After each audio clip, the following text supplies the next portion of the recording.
can all see the screen easily, right? No problem. Good for you.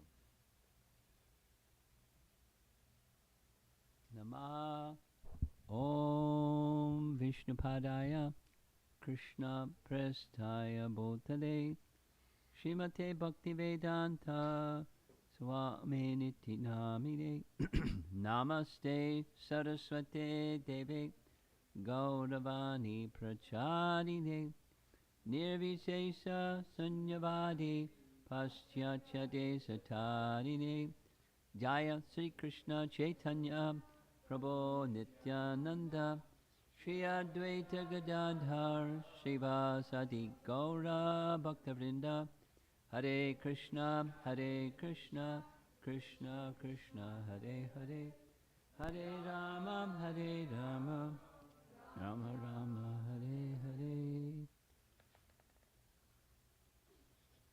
We planned to leave a little early just in case there was traffic. And sure enough, we're late. Even leaving early because there was a lot of traffic.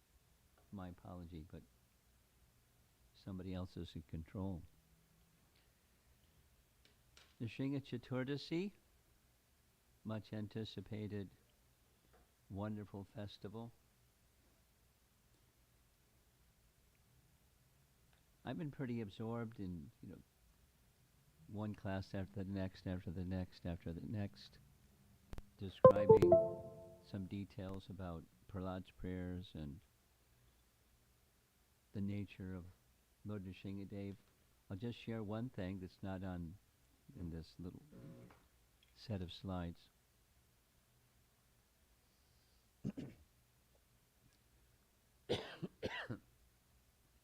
Rupa Goswami, one of his books is Laghu Bhagavatamrita,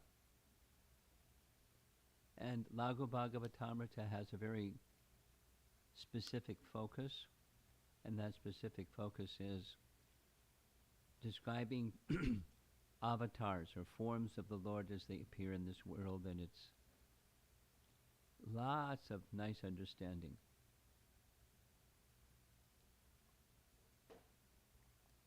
And one of the things that he describes is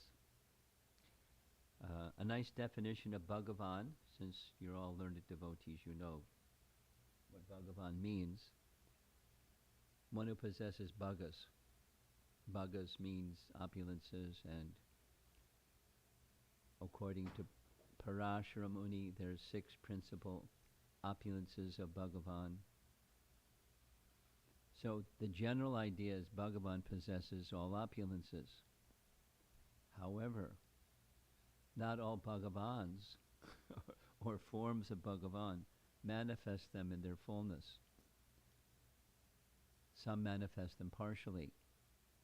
Some manifest more of this, and some manifest more of that.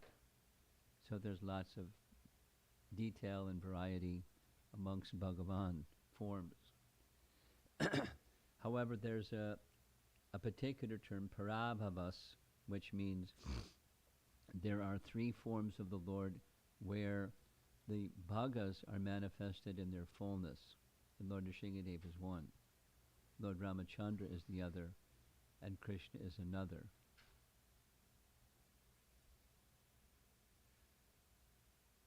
So there's a reason.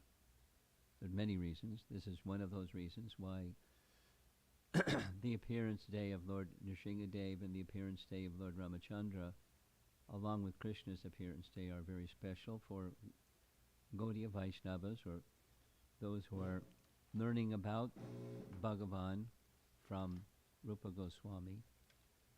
Lord Nrsimhadev is very, very special. Special indeed.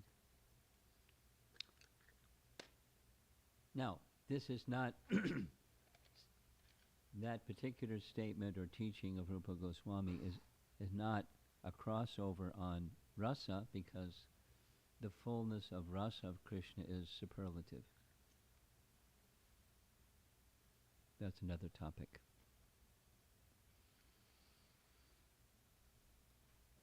So this evening,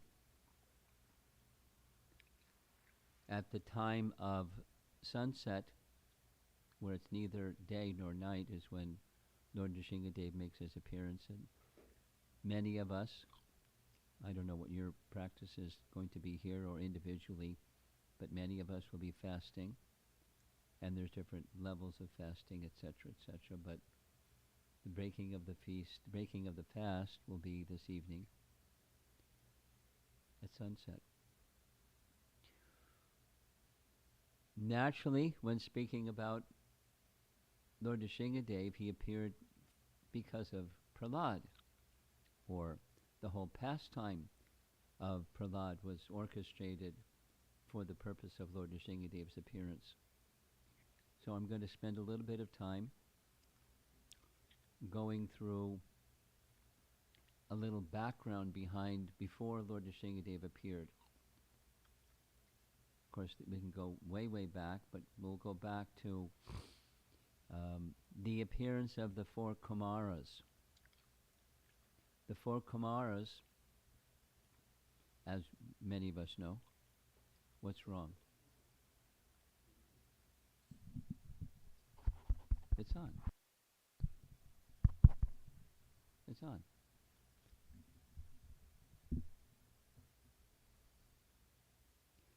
A simple thing is just adjust the volume. I don't have to put the microphone next to my mouth, but technology does things like that.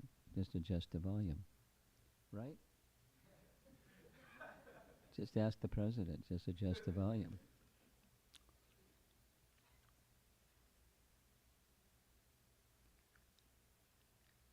So the four Kumaras were the firstborn of the living entities that came directly from the body of Lord Brahma.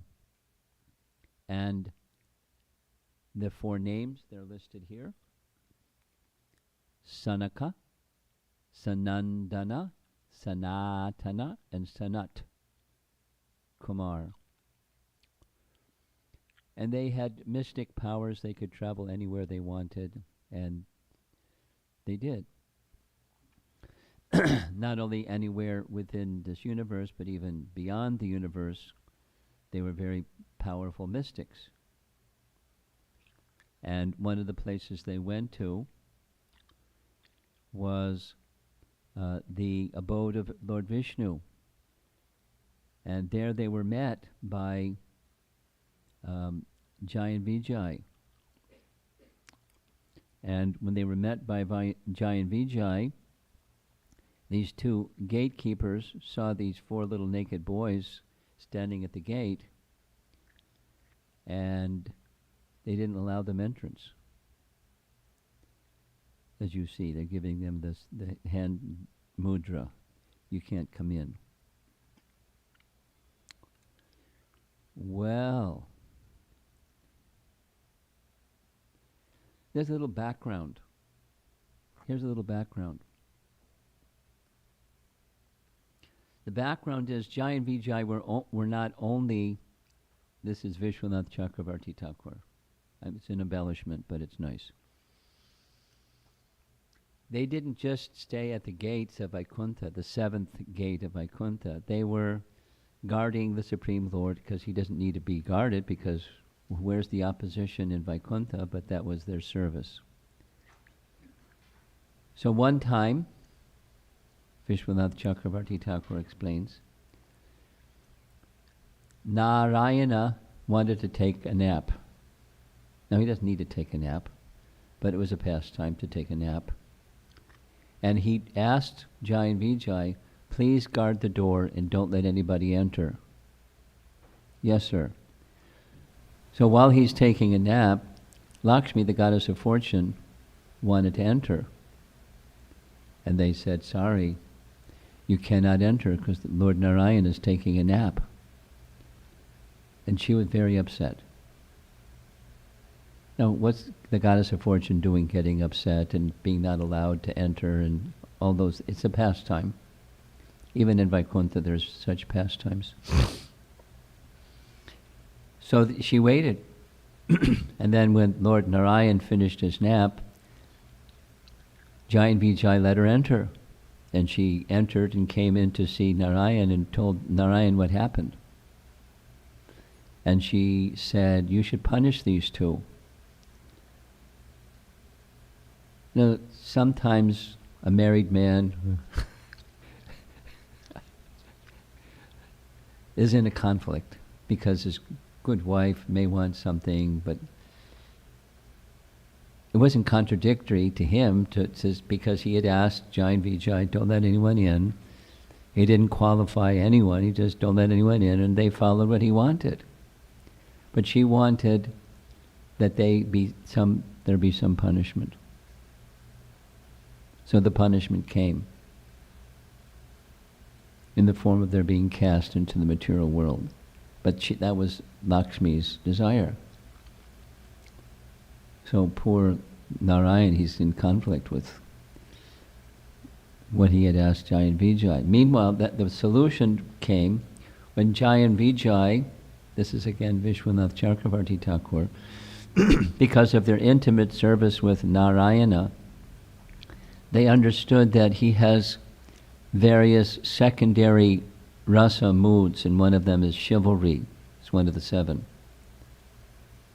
And so they prayed to him silently, our dear Lord, if you so desire, we can do that service and be in opposition to you so you can experience the rasa of chivalry. So that made a solution for the conflict. And then the next conflict was the 4 Kumaras cursed Jaya and Vijaya. So poor Narayan, he's got to allow the 4 Kumaras, they're brahmanas, and their word must be upheld. They were cursed.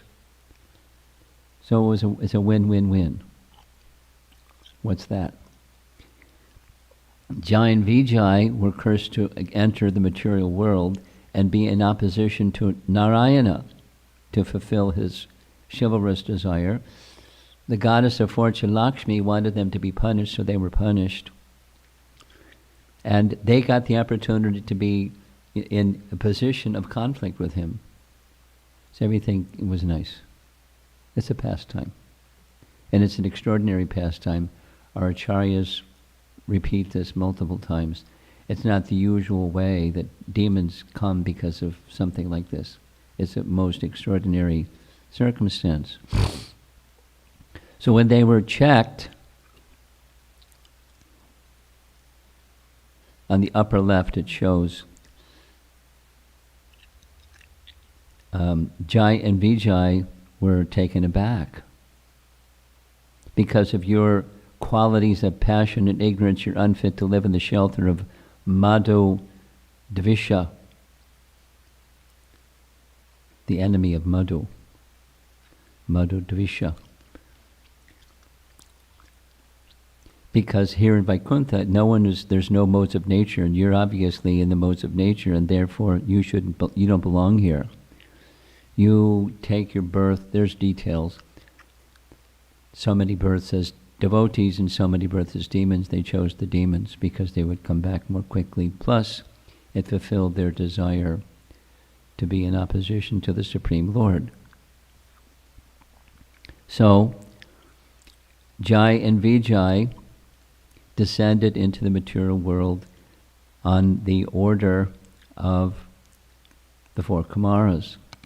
And for those 3 births as demons, first, Hiranyakashipu and Hiranyaksha in Satya Yuga, Ravana and Kumbhakarna in the next Yuga, Treta Yuga, Shishupal and Dantavakra in Dwarapa Yuga. And then their business was finished and they returned to the position of gatekeepers in Vaikuntha. Another nice BBT painting I like. This is after they entered into the gates of Vaikuntha. They were fascinated by Lord Narayana. Particularly one of them was really fascinated with his lotus feet. And very affectionate, another nice BBT painting, engaged with Lakshmi Narayana and the four Kumaras, and each of the forms of his devotees having 4 arms like him. And they were very happy being in Vaikuntha instead of being barred from the gates of Vaikuntha. So straight away, Jaya and Vijaya descended into the material world. And when they descended in the material world as the 2 sons of Kashyapa and Diti, the whole earth trembled due to their inauspicious demoniac appearance. So this fellow on the left, that's Hiranyaksha, that's the younger brother. He was interested in helping his elder brother. So one of the things that he did, Prabhupada describes this, is he gathered gold from wherever he could. Now many of you have heard, I've heard. He dug a tunnel from one side of the earth planet to the other side of the earth planet and found gold in Brazil. You've heard that one?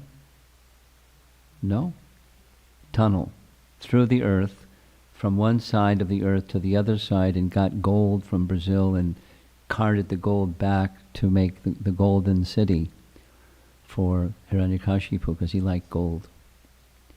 But because he removed gold from one place and put it in another place, it fell out of orbit. The earth fell out of orbit.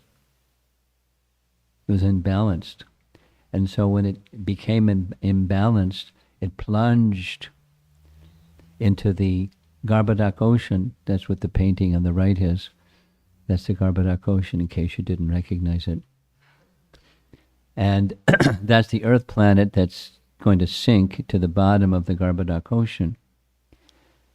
And when it sank to the bottom of the Garbhodak Ocean, the demigods, headed by Lord Brahma, became very disturbed. One of the planets that Brahma had created is now fallen out of orbit. So what to do, what to do? So the narration in the Bhagavatam explains, he began to meditate what to do, what to do. And as he was meditating what to do, from his nostril came a tiny creature. And the tiny creature was the size of the tip of a thumb, and it was a boar that got bigger and bigger and bigger, and so big that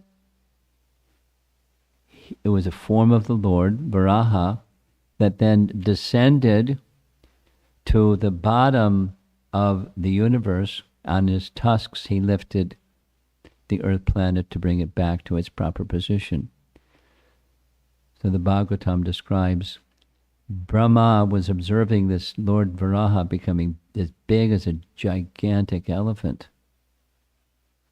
And then he plunged with his hooves into the Garbhodak Ocean, found the earth planet in the bottom of the Garbhodak Ocean, placed the earth planet on his tusks, and lifted the earth planet. The painting on the right shows the demigods watching him emerging from the Garbhodak Ocean, lifting the earth planet on his tusks. Another nice BBT painting showing the same pastime. So, when Lord Varaha did like this, there was a big disturbance when Hiranyaksha, who looks a little different in this painting than he did in the other one, got nice fancy short pants. Very fashionable. Got in a big tussle with Lord Varaha. No, that was a mistake. And Lord Varaha was having fun bashing him and apparently being trying to be bashed by Hiranyaksha. And he was enjoying the this was his desire. Lord Narayan to enjoy chivalrous combat with someone, but that doesn't exist in Vaikuntha, and so Vijaya was taking this position. And eventually, with one slap of his hoof, he finished Hiranyaksha. And another version says with his Sudarshan chakra, he chopped his head off. So when that happened, Earth was safe, Hiranyaksha was finished, but his elder brother was very unhappy because his younger brother had served him so nicely, so faithfully, etc. There's details and details. I'm going quickly, but that's okay because time doesn't permit anything other than going quickly. There was a big ceremony of a funeral. And someone commented yesterday, because we discussed this pastime yesterday, Hiranyakashipu actually had Vedic knowledge. Not only he had Vedic knowledge, but he had knowledge of transcendence. At least knowledge of the eternality of the soul and the temporary nature of this body. And he gave nice teachings to his family members, headed by Diti and others, to understand no cause for lamentation when the soul passes from the body, etc., etc. Having said all that, he took a vow. He's going to take revenge. I mean, there's some inconsistency with the transcendental knowledge and his desire to take revenge. But that's what happened. And when he became very, very angry, the Bhagavatam describes, filled with rage and biting his lips, Hiranyakashipu gazed at the sky with eyes that blazed in anger, making the whole sky smoky. He was a powerful person. So after the funeral and things began to settle, a deep desire awoke in his heart, and that deep desire was because he was so powerful, he was capable, practically speaking, of controlling the whole universe. He wanted to be able to control the universe eternally. He wanted to be God. So he had a plan. And the plan was he wanted to become immortal. So we know what he did. To get immortality, he went deep into the forest and underwent severe austerity. I mean, aside from, on Nrsimha Chaturdasi, many of us will be fasting, but he just didn't fast on Nrsimha Chaturdasi. He fasted for, what's the number of years? Who knows the number of years of austerities that he did, the celestial years? How many?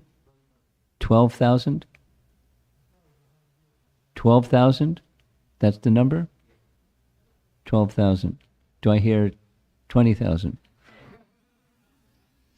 So a long period of time, I forget the number of years, but celestial years. So, and not just fasting for a long time, but he raised his arms above his head and stood on his tiptoes, and he stayed in that position. And try it.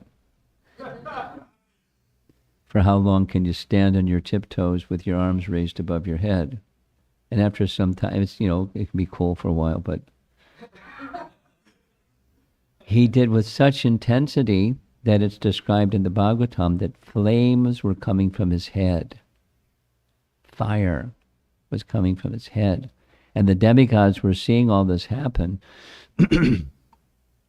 And his intention was to capture the favor of Lord Brahma by his austerity. So Mandarachala hill, where he underwent these austerities, while this was going on for the 12,000 celestial years, or whatever it was, I'll have to look it up. The demigods who had lost their kingdom, particularly Indra got run out of town because Hiranyakashipu invaded and took over Indraloka, and they all ran in fear. Powerful, powerful. But now the whisper went out, he's gone. He's in the forest doing austerities. Now's our chance to get our kingdom back. So they came back.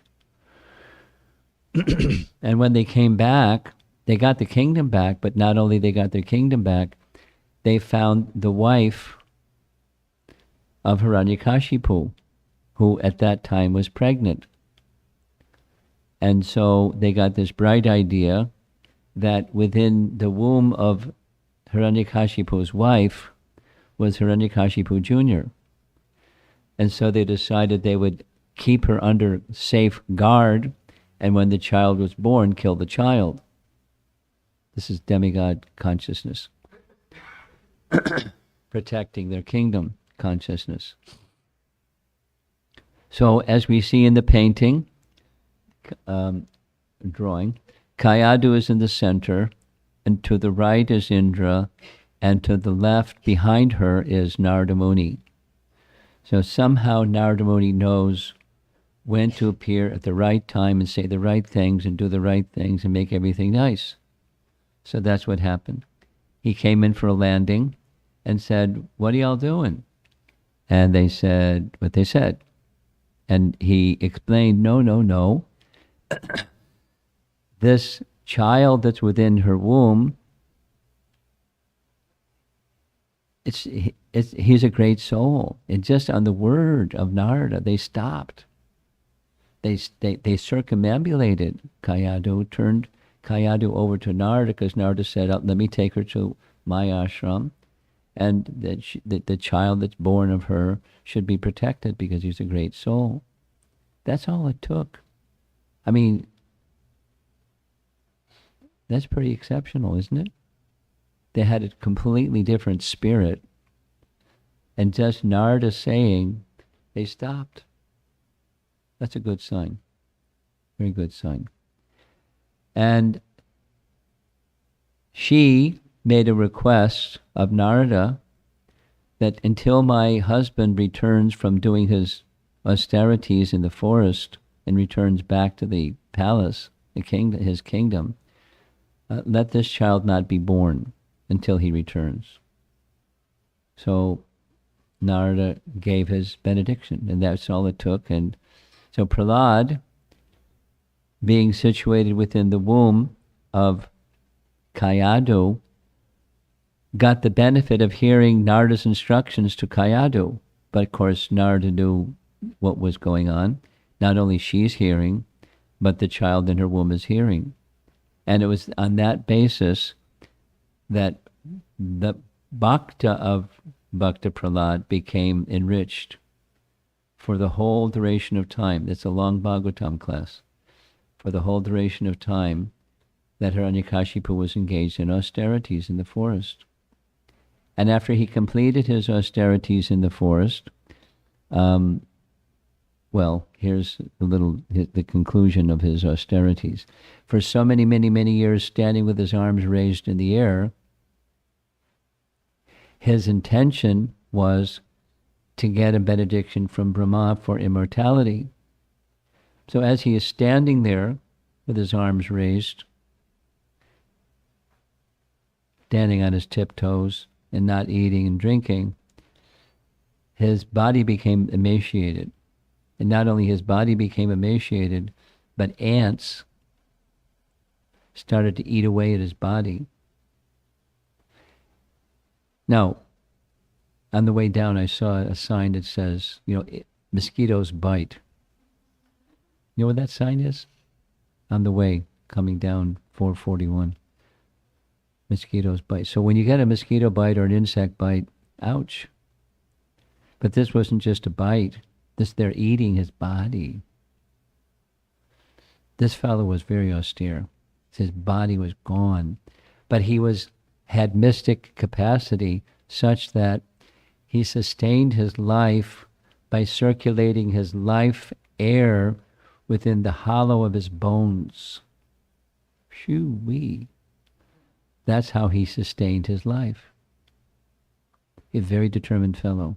Very austere, very powerful, mystical powers like anything. So when Brahma came to find him, he couldn't find him. He just saw this big anthill. But then he understood why it looked like that. And so from his water pot, he sprinkled some water on the anthill. And by sprinkling the water on the anthill, you see the flames coming from his head, his body became whole again. And as his body became whole again, Hiranyakashipu made his request. What benediction would I like? I'd like to become immortal. Well, sorry, I can't give that which I don't have. So ask for something I can give you. And so we know what he asked. I'll read it. Grant me that I do not die within any residence or outside any residence, during the daytime or at night, nor on the ground or in the sky. Grant me that my death not be brought about by any being created by someone other than you, nor by any weapon, nor by any human being or animal. So Brahma checked all the boxes, no problem. I can grant all that to you. So, you know, Prabhupada comments, this is how materialistic, if they can't get what they want, then they try to go through the back door. They use their calculations to achieve what they want, even if the answer is no. Because immortality is not something that Brahma can give. So Krishna is more intelligent than the intelligent Hiranyakashipu. His body made whole again. He returned back from the forest. Kayadu also returned home, and in due course of time, Prahlad was born, the son of Hiranyakashipu and Kayadu. And as he grew up, having heard from Narada, and even before hearing from Narada, he was a great soul, he became a great devotee of Vishnu. That didn't really fit in with Hiranyakashipu's plan, because he wanted him to be like the father, ruthless, demoniac, and he tried to educate his son in that way. He entrusted his son. You're all still awake. I'm happy to see. Because hearing stories are nice, but sometimes people fall asleep even when hearing nice stories. So you're a good group. I'm complimenting you. There are two names. Many of you know those two names. The chief priest of the demigods and the chief priest of the demons. Brahaspati is the chief priest of the demigods, and Shukracharya is the chief priest of the demons.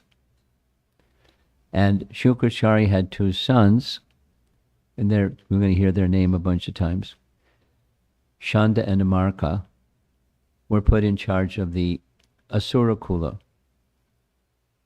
And their assignment was to train the students to become nice asuras, just like their parents. However, Prahlad, it didn't go in. He was not inclined. So, just to continue the story, one day, the affectionate father, who was given the assignment to Shanda and Amarka to train up his son to be a nice demon, invited his son to come see him, placed his son on his lap, and asked his son, what's the best thing that he's learned from his teachers, plural. Now, he was thinking Shanda and Amarka. Prahlad wasn't thinking Shanda and Amarka, he was thinking Narada Muni. And so Prahlad gave a very blunt reply, which Hiranyakashipu didn't like.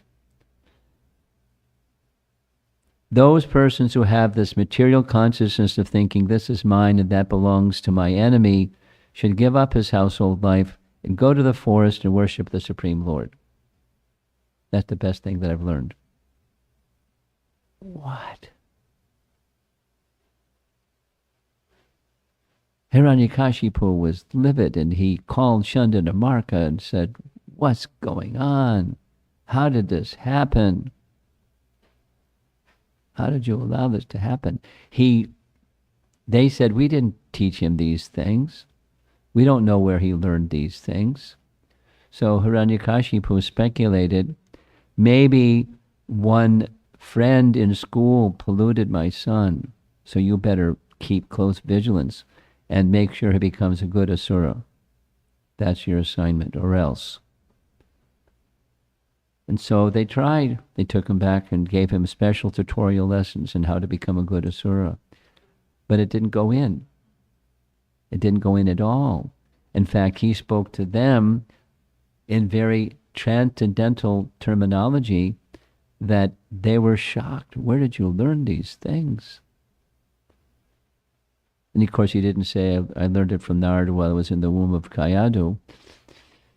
He gave some similar answers that you won't understand because you're too much attached in the bodily conception of life.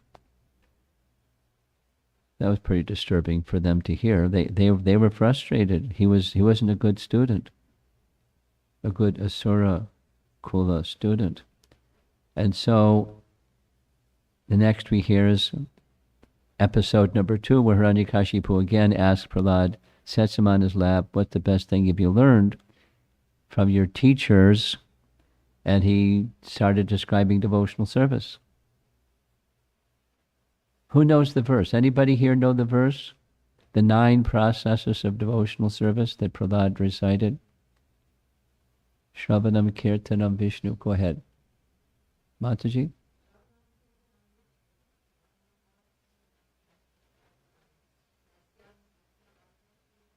Very good. And then there's a second verse where he said, these are things that I've learned, and that they can bring one to the stage of perfection and become a great devotee of Lord Vishnu.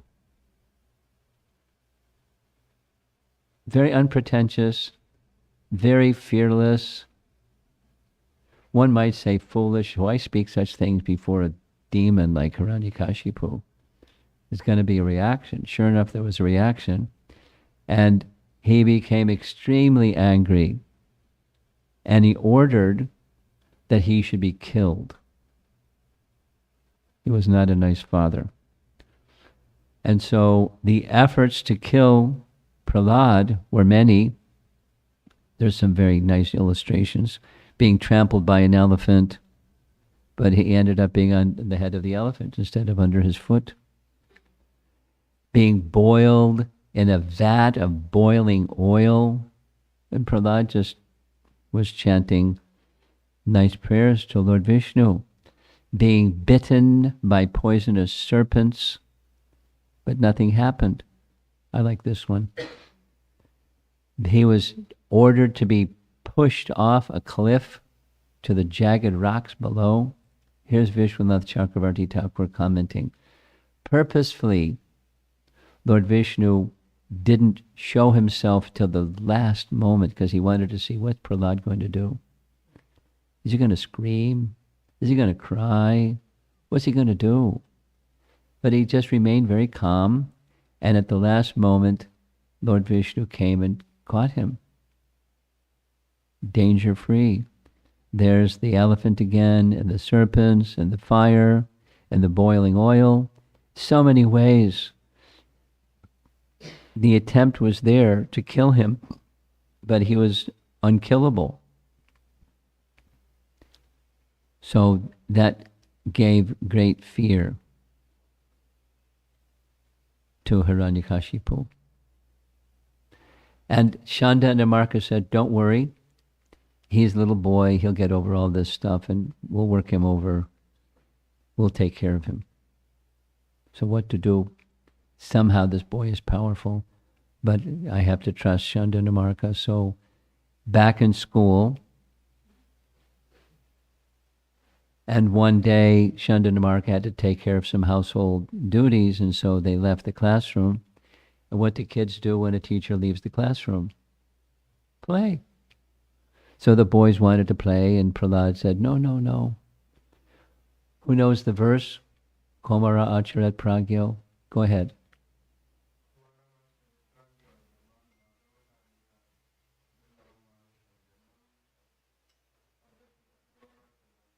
Yes. Tadapi adruvam artadam. It's very difficult to get this human form of life, but it can give the greatest arta, the greatest benefit. And that the cultivation of that greatest benefit should begin from the tender age of childhood. So he gave a whole chapter's worth of teachings of what happens in the course of life that are distractions. So don't waste your time with the distractions. Begin in childhood. And the boys in the class, they liked what they heard, but they asked, where'd you learn all this? Because we've not heard any of this, and you're in the same classroom that we are. And then he shared, I learned it from Narada when I was in the womb, and my mother forgot everything because as soon as she got together with Hiranyakashipu, she forgot everything again. But I haven't forgotten.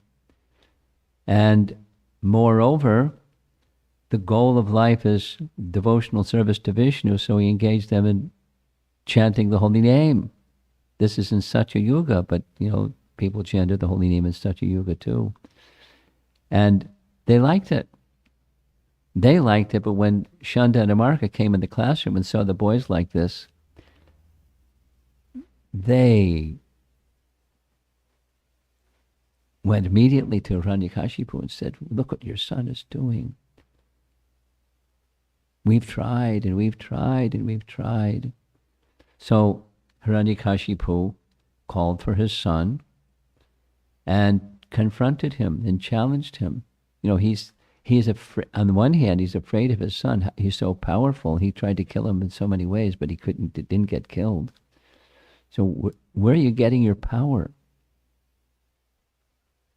And the answer? From the same place you are, Dad. From Vishnu. Vishnu, where is this Vishnu? He's everywhere. Oh, he's everywhere. Is he in this pillar?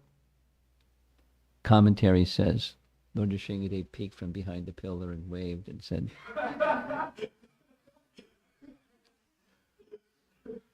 yeah, he's in the pillar.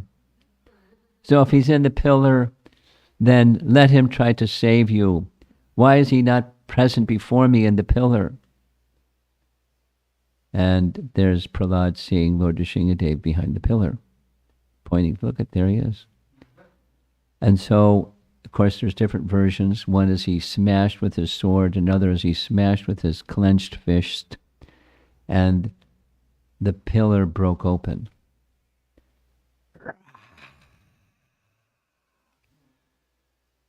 Now, one of the presentations I made is there's a soundtrack. I'll share with you.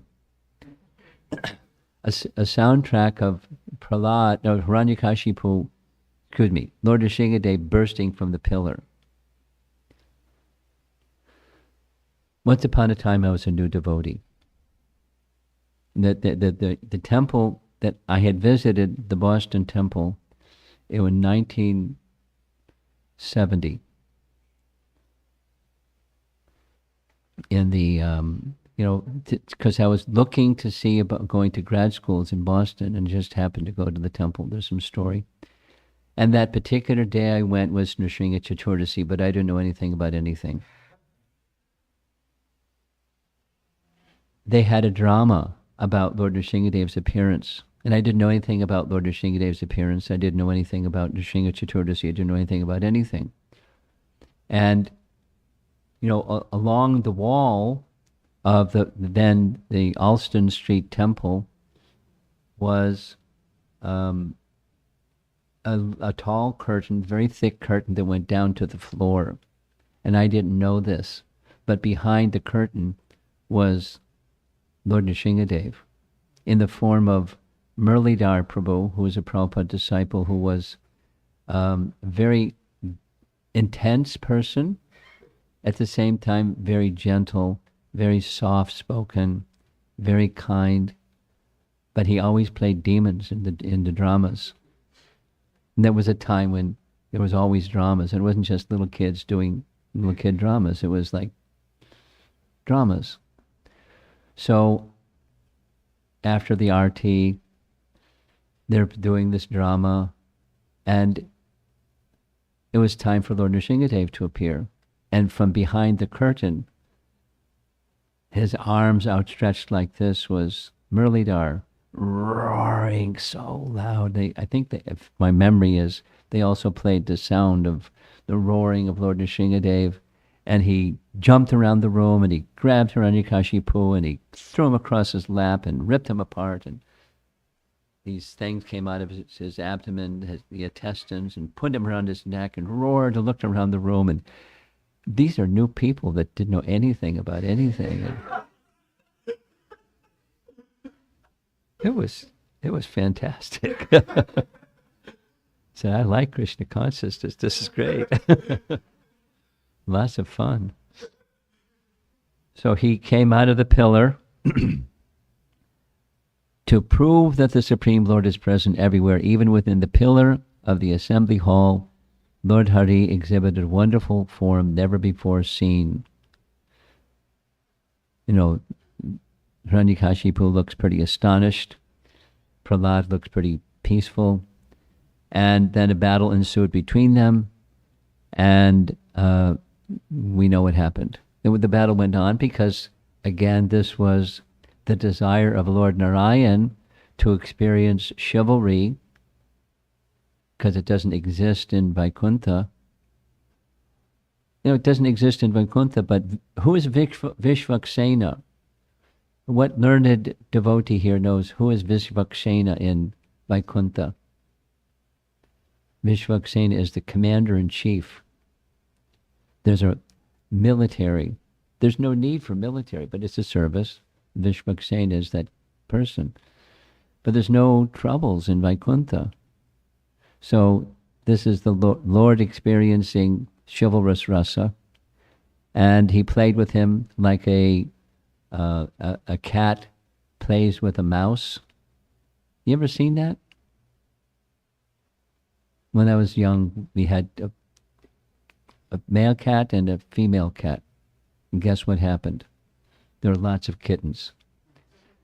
And when there were circumstances where the cat would find a mouse, the cat would corner the mouse and just stare at the mouse. And the mouse is trembling. And the mouse would try to run this way, and the cat would just put her paw out and you can't go that way. Bring him back. Stare at the mouse. The mouse would tremble, try to run that way. So cats would play with mice, even when they're captured. Hiranyakashipu was being played with by Lord Nrsingadev, this way, that way. And then it came time he finished him. He placed him on his lap on the veranda, so as neither inside nor outside, nor neither land, sea, or air, and so forth and so on. He upheld the word of Brahma. At the same time, he easily tore Hiranyakashipu to pieces, put the intestines around his neck like a garland, and roar.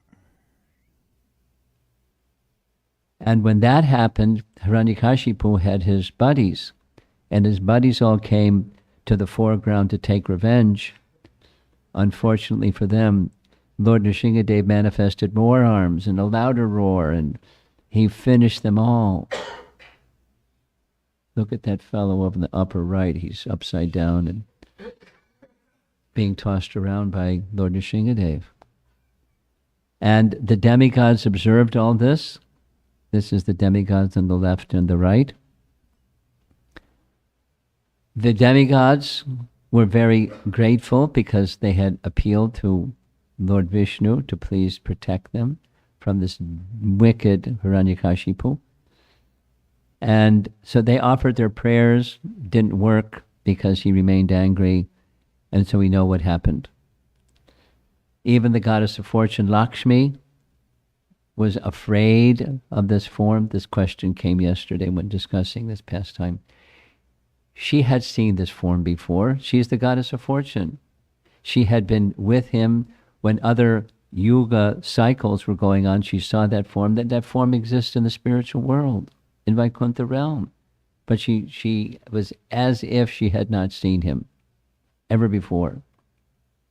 That's Leela Shakti, according to our acharyas. It was arranged so that Prahlad could be requested by Lord Brahma to go forward before the angry Lord Nrsingadev.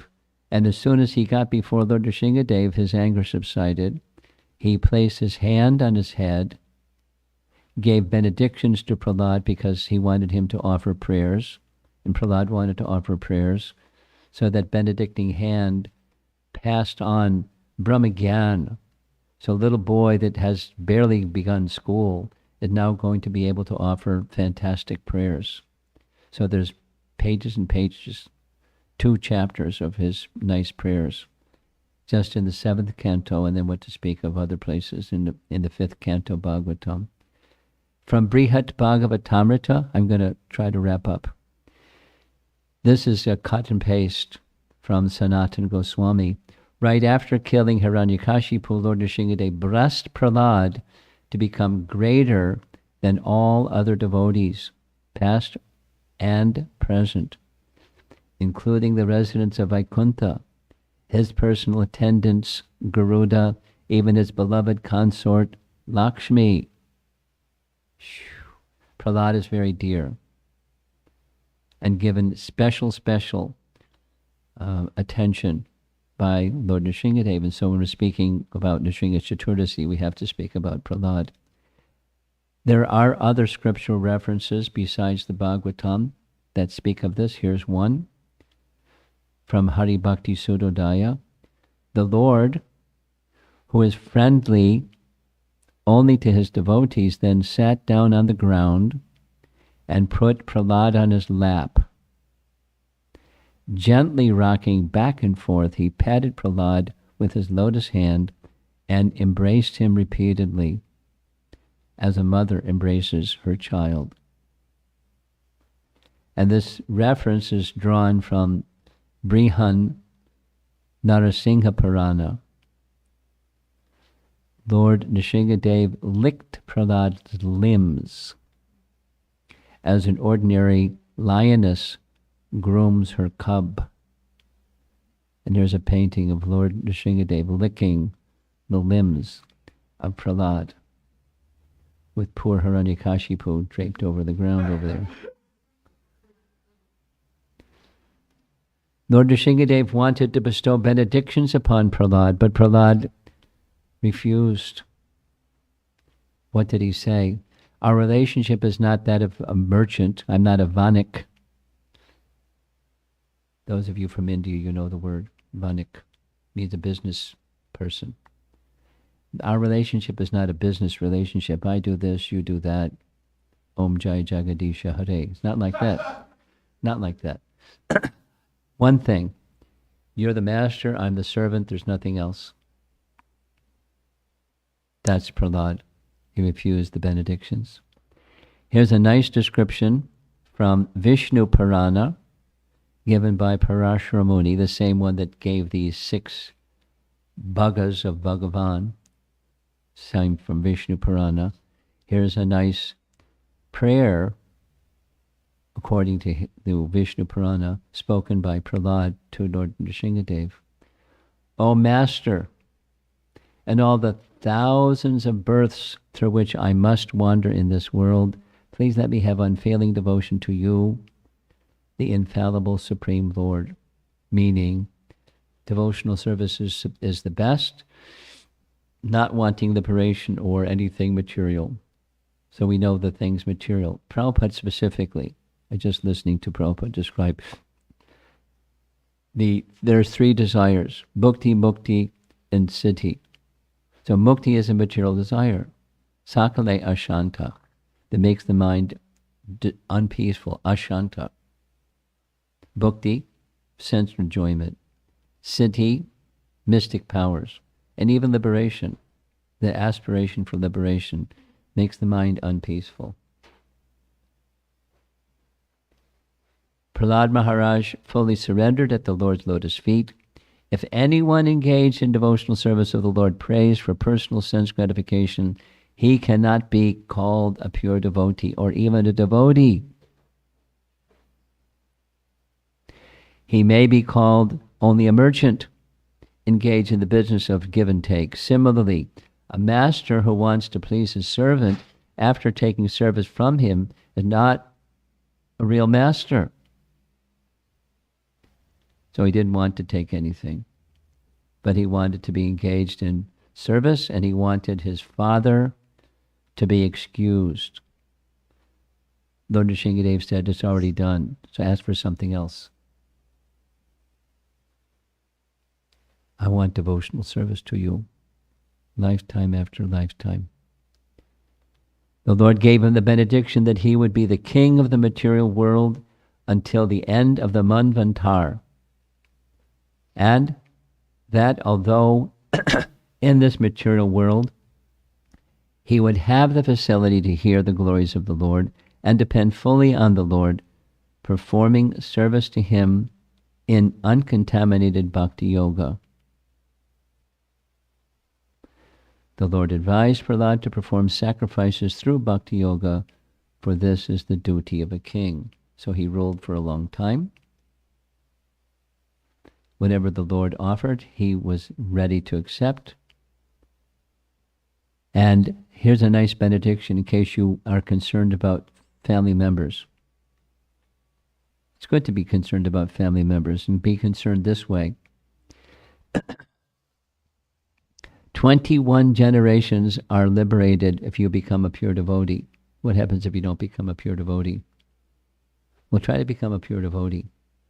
But if you do become a pure devotee, 21 generations before and after become liberated.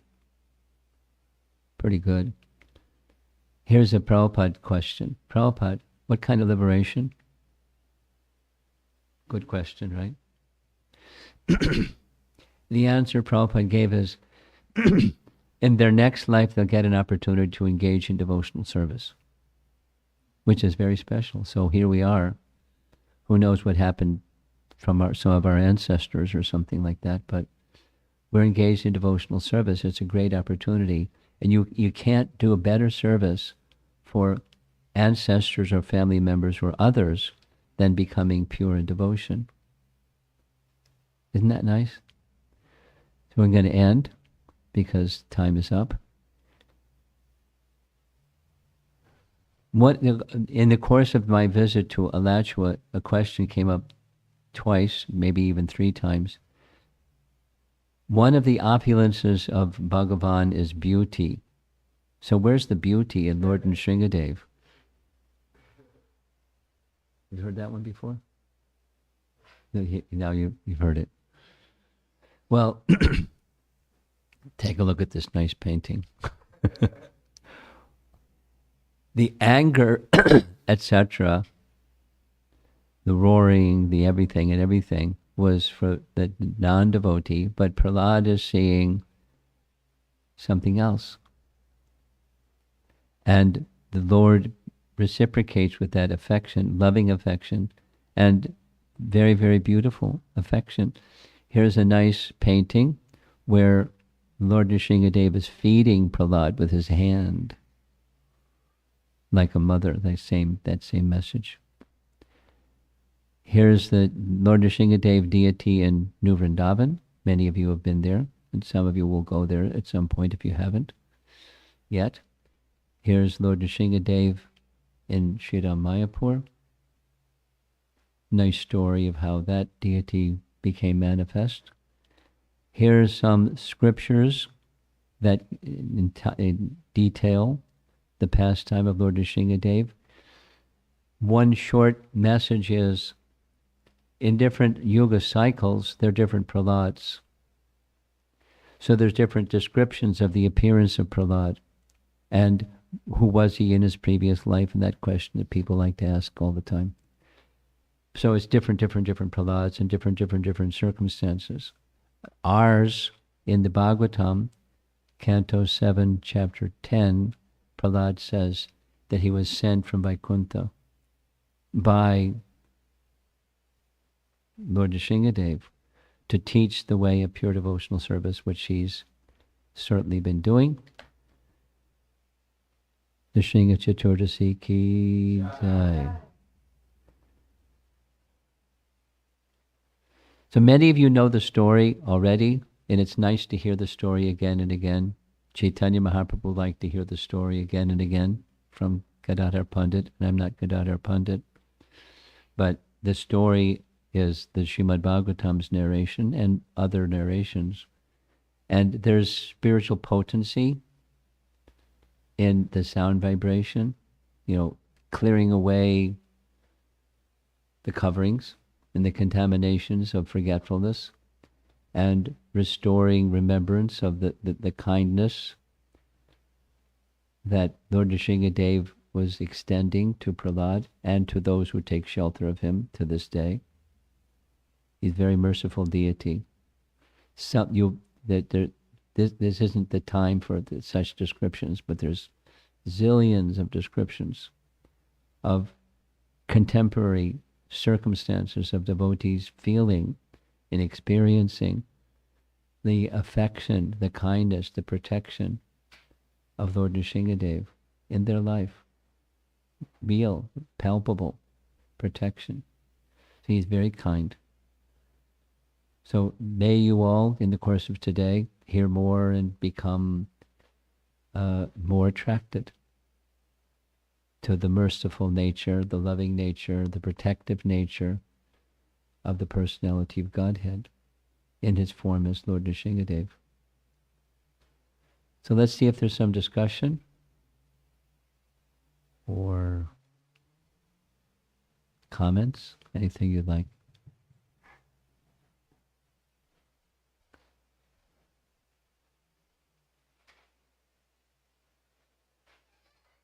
Yes.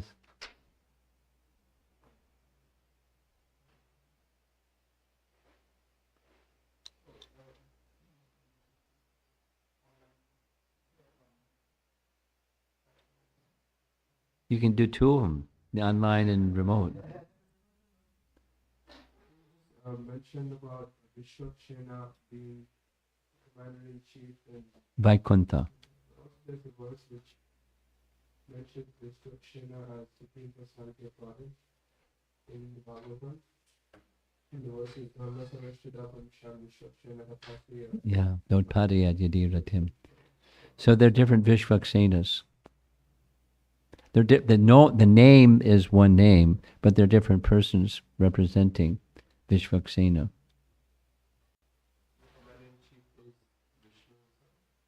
No. Vishwaksena in Vaikuntha has that the person with that name is the commander-in-chief. There's another Vishwaksena, that's terminology that's referring to the personality of Godhead, who is the protector of everyone.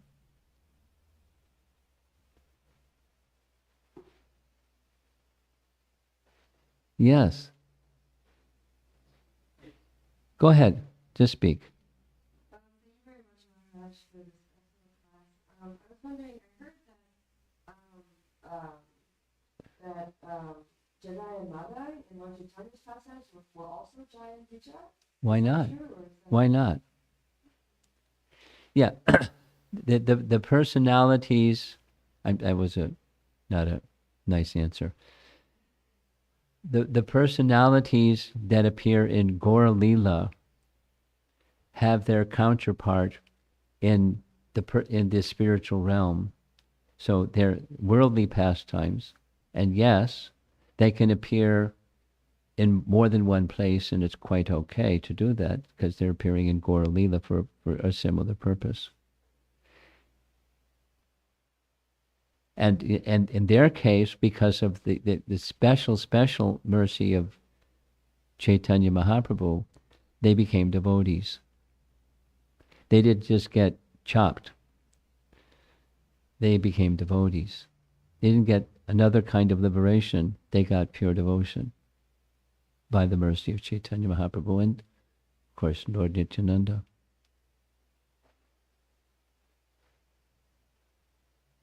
Yes. Hiranyakashipu and Hiranyaksha, they provide a good fight to Vishnu, who wants to enjoy the mood of chivalry, and then Ravana and Kumbhakarna also have a fight. Yes. And it's surprising, Krishna Leela, Shishupala and Nantapakra, like necessarily don't provide that same kind of fight. It's happened like with different yugas. Yes, it happens in different yugas. What's the question?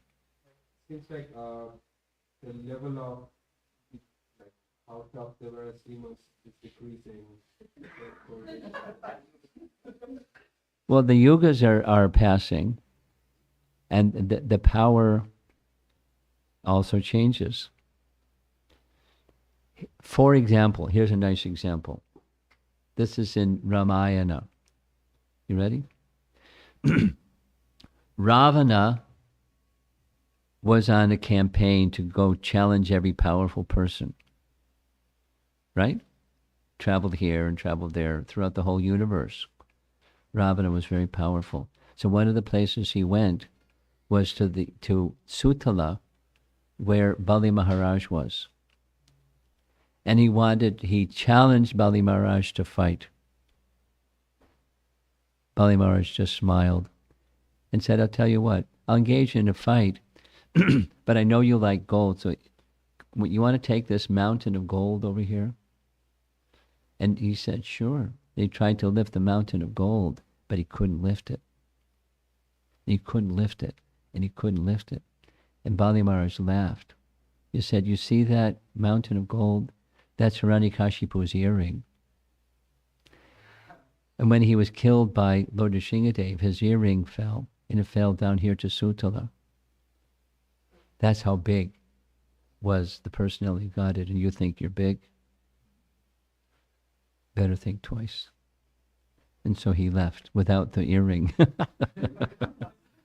He was, this is, so yes, diminished in stature and in power. Because passing of yugas. At least that much, the passing of yugas. Yes. Hare Krishna, thank you for your class.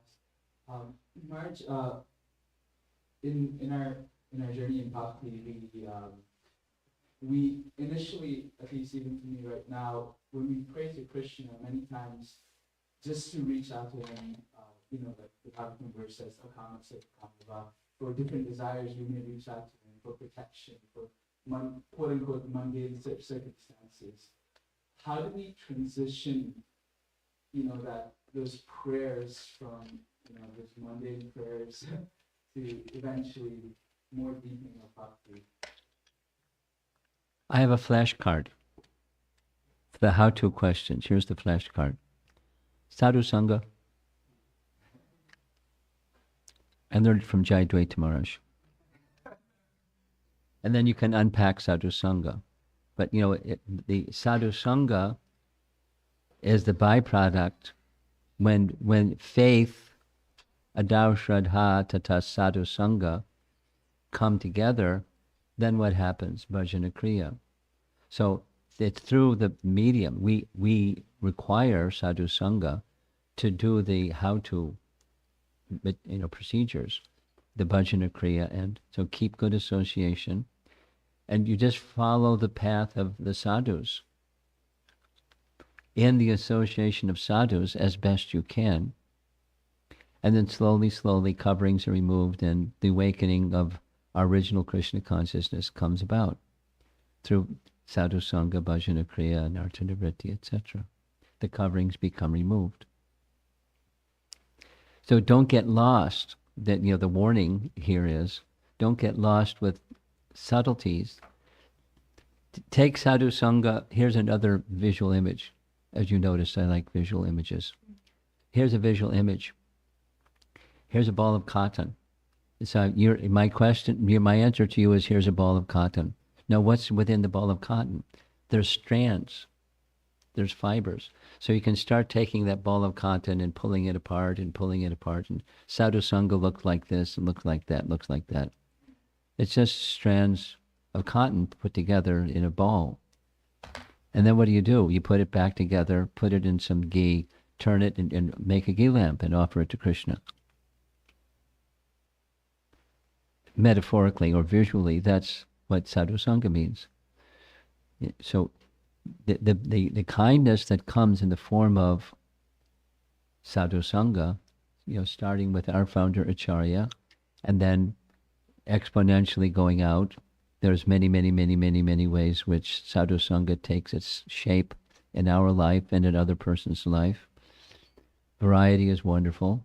There's many strands of that sadhu sangha, and then you just live with it according to your capacity and the kindness that Krishna gives, and you value it.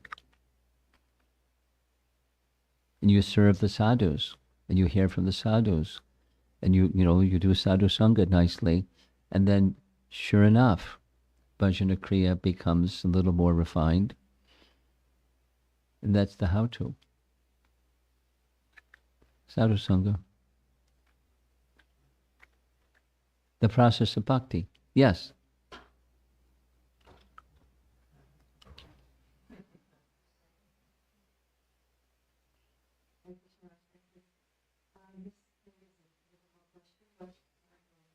Go ahead. Oh.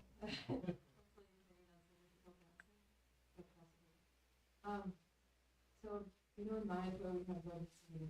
Yes. And, installation and worship has been going on so wonderfully, for all these years. But? And yet, although Lord Narasimha appeared to protect the devotee child, we're aware of so many cases of child abuse, torture, and life in the presence of Lord Narasimha. So, how can that happen? How can it happen? Wow.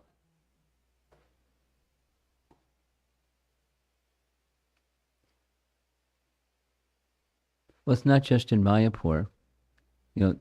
Step back, and why do bad things happen? Whether it's in Mayapur or not in Mayapur, Lord Nrsimhadeva is everywhere. Ask Prahlad, he's everywhere. He's in the pillar, and he's everywhere. And he gives protection. And these small children in Mayapur or anywhere else, they're innocent. So how can Lord Nrsimhadev permit bad things happen to innocent children? Anywhere, Mayapur or anywhere. How does the Lord sanction that? Because it can't happen without sanction, right? So then comes the, why do bad things happen to good people question. That's a whole book on why do bad things happen to good people or innocent people. So there are different ways of answering that. One of the ways of answering that is,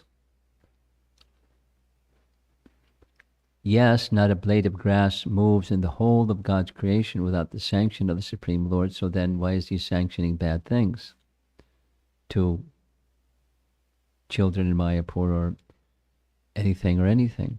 Why do bad things happen?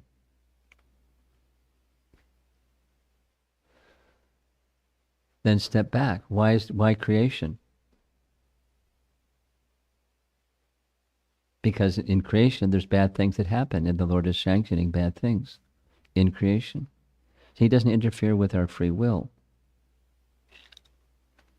Now, is there consequences for misuse of free will? Definitely.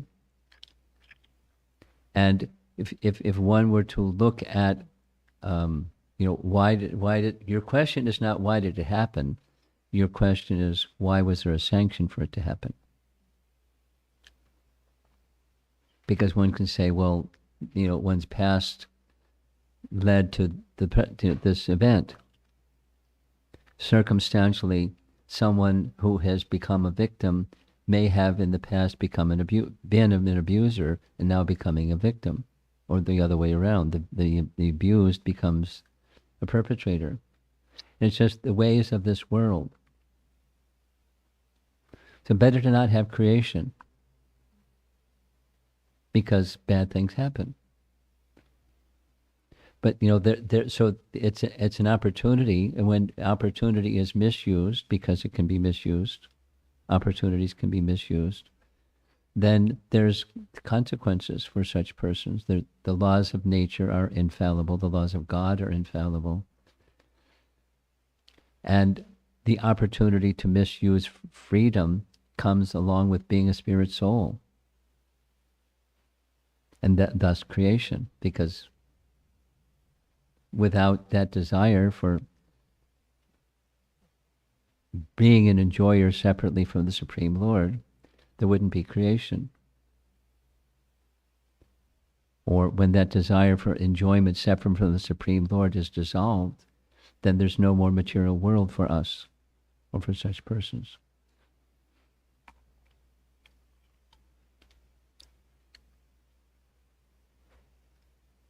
So it's a non-solution to say, some persons say, why doesn't the Supreme Lord just take away our free will? If misuse of free will is the cause, then just take away the possibility of misuse of free will. Lobotomize the soul. No more free will, please. But then that's not a living entity. So the living entity can misuse their free will. So that's sanctioned. The free will is sanctioned, and the proper use and misuse is sanctioned. And thus we have the material world. So there are good souls who understand that problem. It's just not like, look the other way, depend, it didn't happen. But responsible conduct and exemplifying and making structures whereby wise choices are encouraged and consequences are there for those who make the wrong kinds of choices. That's the Kshatriya's duty. And then the Brahmana teaches to make wise choices. And the Vaishnava is to go back to Godhead. So that structure is there for different persons who are differently situated or different recipients of the Lord's mercy. I'm trying to make an explanation of why does the Lord sanction not just this particular but any other misuse of free will and the consequences, the abuse that flows to somebody who is on the receiving end of the misuse of free will. And there's so many.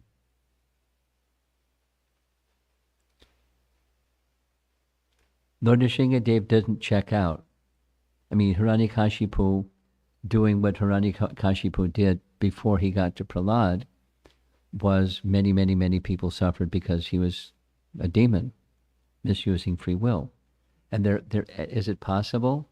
The answer is yes. Is it possible that persons can get in situations where they can misuse their free will and take ill advantage of an innocent dependent?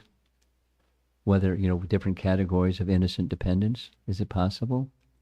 Yes. Are there consequences? Yes. The Lord doesn't interfere with the free will, but then there's consequences. And then there's Vaishnavas that teach us to go beyond the misuse of free will to the proper use of free will. So that's where persons like you and I should go, is taking the lessons from exalted Vaishnavas.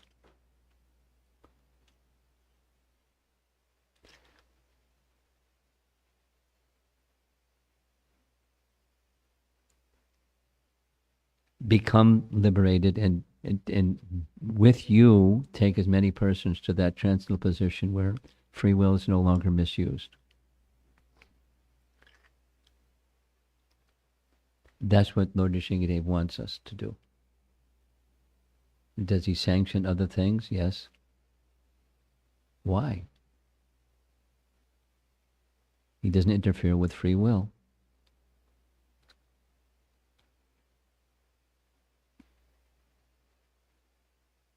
He's encouraging. He's sending his representatives to help us get to that position of proper use of free will. But we can always say no. Or say yes, but not yes. And there's consequences.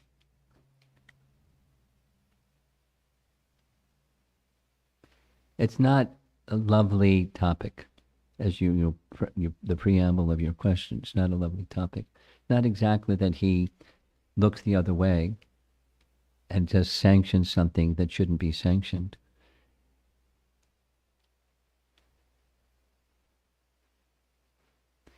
Yes, in the back.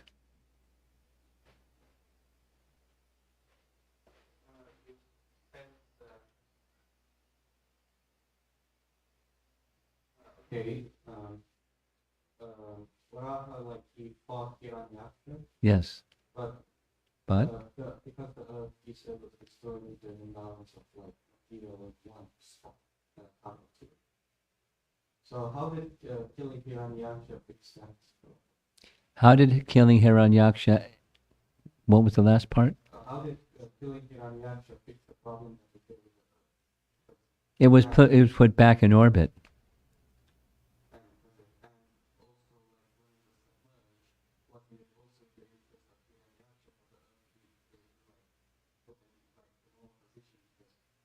A lot of time making your like city of gold in that. But if it was submerged into on ground, he doesn't get a title. Is your question similar to her question?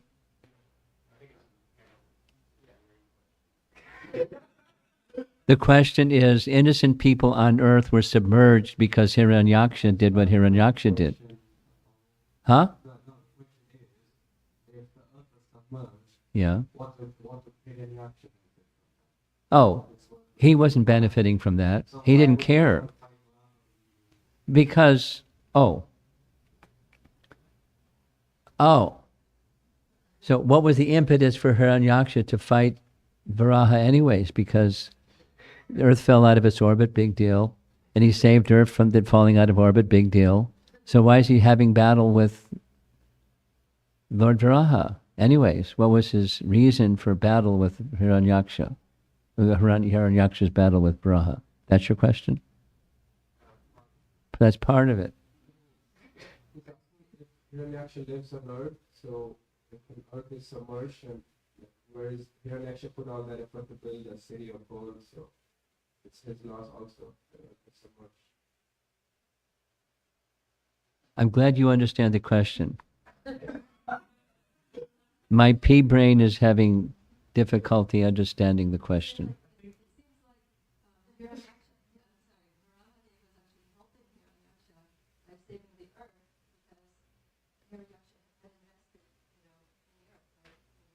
Well, he wanted the gold. He didn't care about the earth. The gold was, they just moved from one part of the earth to another part of the earth. The earth didn't become lighter. It just got, some shifting of where the balance was. It was no longer in balance and fell out of orbit. I'm having difficulty understanding the question. I'm sorry. But you can try again. I'm a little dense this morning, I guess. What was the one part of it that I got was, what was the impetus? What's the big deal for Hiranyaksha to battle with Varaha when he doesn't care about the earth anyways? He cared about the gold. He cared about the gold, and he got the gold. And the earth fell out of orbit, big deal. Now here's one for you. The gold was taken from one part of the earth to another part of the earth and was imbalanced. What was that other part of the earth? It's where Hiranyakashipu's palace was. And where was his palace anyways? Was it on earth?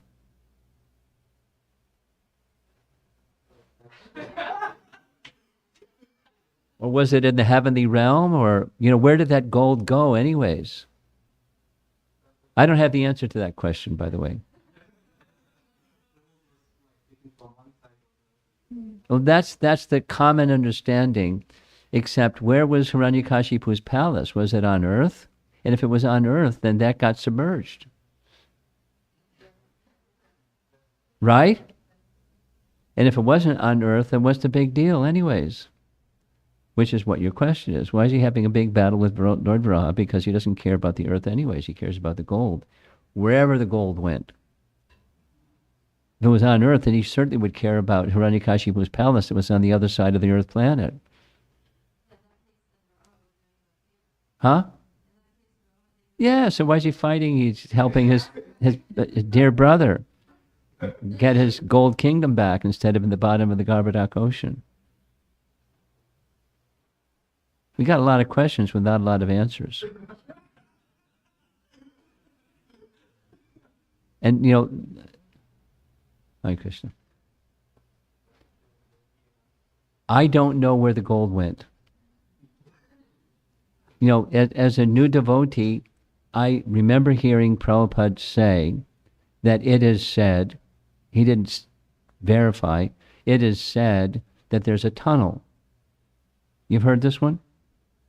There's a tunnel from one side of the Earth planet to another side of the Earth planet, where it is said there was lots of gold in Brazil, and the tunnel was taking gold from Brazil and brought to the other side of the planet by Hiranyaksha for his brother to have a nice golden city. But that meant, with that explanation, that his palace was on Earth somewhere in India or something like that. And is that what we're supposed to understand? That Hiranyakashipu's palace or kingdom was somewhere in India, and the gold was taken from Brazil to somewhere in India, and then the Earth planet fell out of orbit because the Earth was imbalanced. It's not clear to me.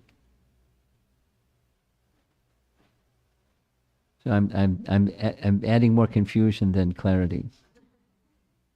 You have an answer. Look here's some clarity.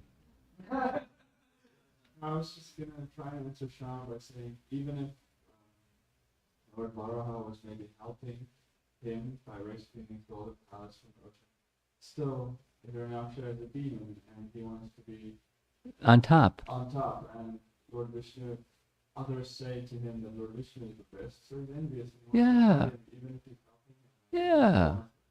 Yeah. Do demons need good reasons for doing things?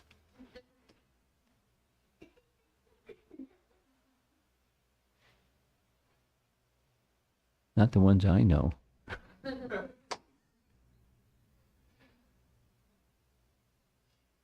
Okay, now that we've got everything, lots of clarity, I think we'll end the class. You want to add something? Good.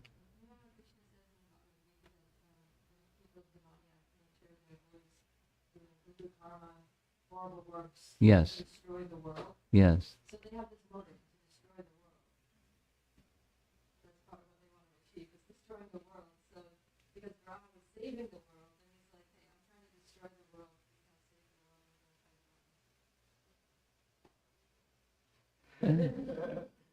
That's a nice answer. You like that answer? No. Nice try, though. This lady's going to help us out. Yeah, so, I read in some of his books that in previous Yugas we had human beings or living entities, cognitive living entities had vision, perception of higher dimensional realities. So, and that the Bhumandala, which is sometimes translated as Earth, is actually more than what we think of now as the Earth planet. It was a much kind of larger space with higher dimensionality than that we see now. Nice try. So I can't tell you exactly, Hiranyakashipu's palace was like in this part of like this higher dimension or whatever. But I think if we consider that,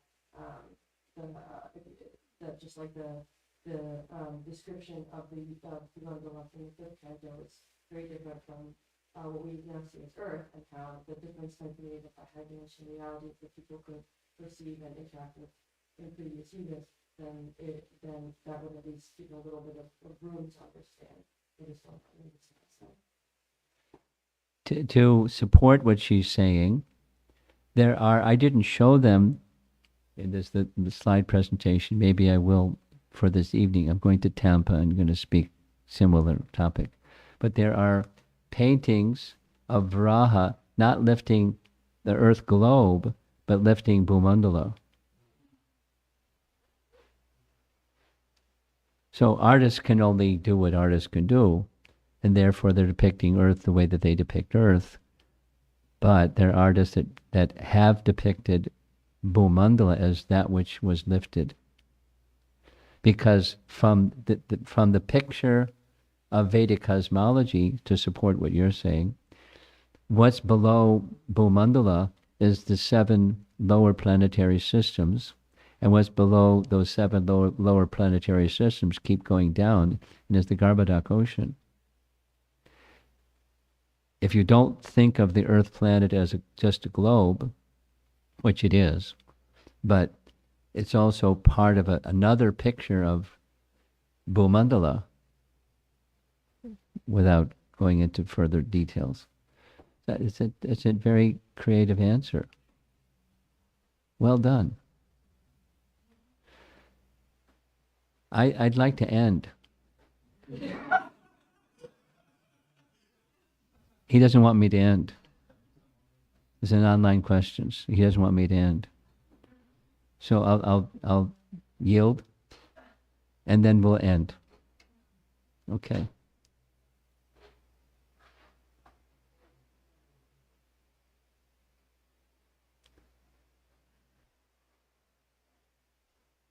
Hare Krishna Maharaj. Was Hiranyakashipu's intention to kill Prahlad or just hurt him? What? Was Hiranyakashipu's intention to kill Prahlad or just hurt him? Oh, kill him. He wanted to kill him. Next. So, Hare Krishna Guru Maharaj. Guru's and Krishna's mercy is there, and therefore desire to serve is there. So even when mercy is there and seva is happening, but why it feels that something is missing? Creative question, huh? Well, our heart is not yet full in bhakti, and that's just something that's missing. So keep going to make the heart full in bhakti. It's a little bit like the how-to question that you asked. Just keep going, and it's sadhana, and bhajana kriya, and make the heart full and clean from any other thing. Just keep going. Srila Prabhupada ki Jai.